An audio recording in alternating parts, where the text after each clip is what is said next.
প্রিয় ভিউয়ার্স, আসসালামু আলাইকুম। সবাই কেমন আছেন? আজকে যে বিষয়টা নিয়ে আলোচনা করব সেটা হচ্ছে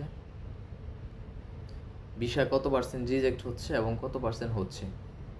ফাইনালি এই বিষয়টা নিয়ে আজকে কথা বলব। চলুন কথা না বাড়িয়ে মূল ভিডিওতে চলে যাই। দুবাই থেকে, বাংলাদেশ থেকে, কাতার থেকে যে যেখান থেকেই আবেদন করছেন তারা সবাই ফুল ভিডিওটা দেখে যাবেন। আমি বরাবরই একটা কথা বলি, সেটা হচ্ছে ইউরোপে আসতে হলে আপনাকে অবশ্যই অবশ্যই অনেক টাইম দিতে হবে, অনেক ধৈর্য ধরতে হবে, সময় দিতে হবে। এই বিষয়টা আমি আপনাদেরকে বলি। তো এখন কথায় আসি, ভিসা কত পার্সেন্ট হচ্ছে।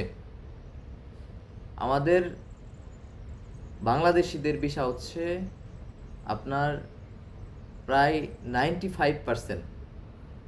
95% ভিসা হচ্ছে। 5% ভিসা আপনার এদিক সেদিক হচ্ছে। সেটা হতে পারে কোম্পানি যে আপনাদের ওয়ার্ক পারমিট দিছে, ওয়ার্ক পারমিটে কোনো ডকুমেন্টে কোনো গড়বড় আছে বা কোনো ঝামেলা আছে, এই জন্য আপনাদের 5% ভিসা হচ্ছে না। এবং যারা বাংলাদেশ থেকে বা বিভিন্ন দেশ থেকে আবেদন করছেন, দেখা গেছে আপনার 6 মাস 7 মাস হয়ে গেছে, আপনি বলতেছেন ভাই আমার ভিসা এখনো ওয়ার্ক পারমিট আসতেছে না কেন, ওয়ার্ক পারমিট আসতেছে না কেন। ভাই তারা কি বলবে?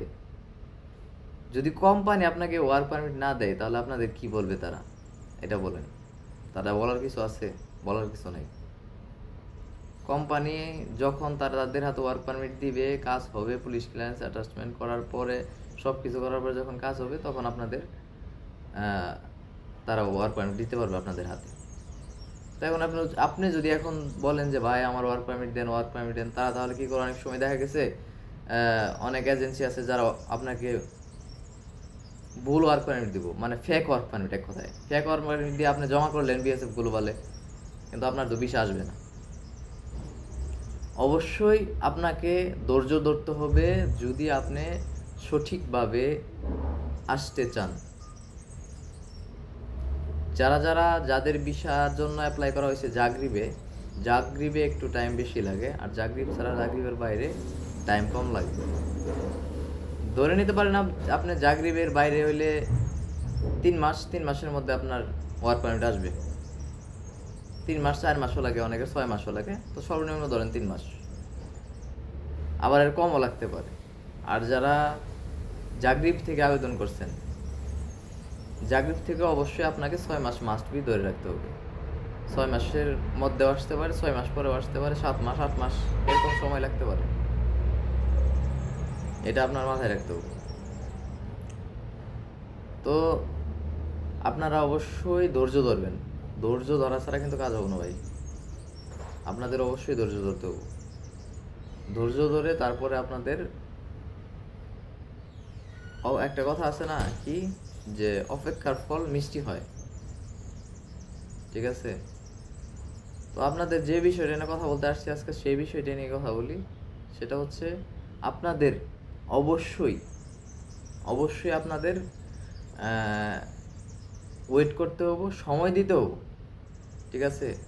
ওয়েট করতে হবে, সময় দিতে হবে। ভিসা রেশিও হচ্ছে, ভিসা রেশিও ভালো হচ্ছে। বাংলাদেশ থেকে বলেন, বাংলাদেশ থেকে যারা ইন্ডিয়াতে সাবমিট করছেন, নেপালে সাবমিট করছেন, তো ইনশাআল্লাহ সবার বিষয় আসবে। হয়তো 2-1টা বিষয় রিজেক্ট হচ্ছে, সেটা কোম্পানির কোনো ফাইলের কোনো গড়বড় আছে, হয়তো বা কোম্পানি আপনার কি করে নাই, এই তাদের যে প্রতি বছরই আপনার প্রতিটা কোম্পানিতে আপনার এই তাদের কি বলতো ট্যাক্স ট্যাক্স দিতে হয়, তো হয়তো বা তারা ট্যাক্স দেয় নাই। তো এই বিষয়গুলো হচ্ছে, সব কিছু মিলায় আল্লাহর উপরে ভরসা রাখেন, সবার ভিসা হবে, সবার ভিসা হবে, আল্লাহর উপর ভরসা রাখেন, বাকিটা আল্লাহর ইচ্ছা। তো ভিসা রেশিও এখন ভালো, এক কথায় ভিসা রেশিও ভালো।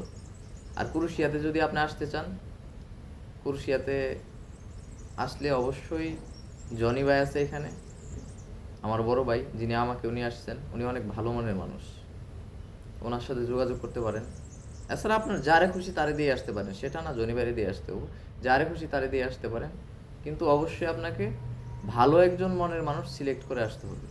তো ওকে ভিউয়ার্স, আপনারা ভালো থাকবেন, আর আপনাদের সবার সুস্থ কামনা করতেছি, এবং আমার জন্য দোয়া করবেন।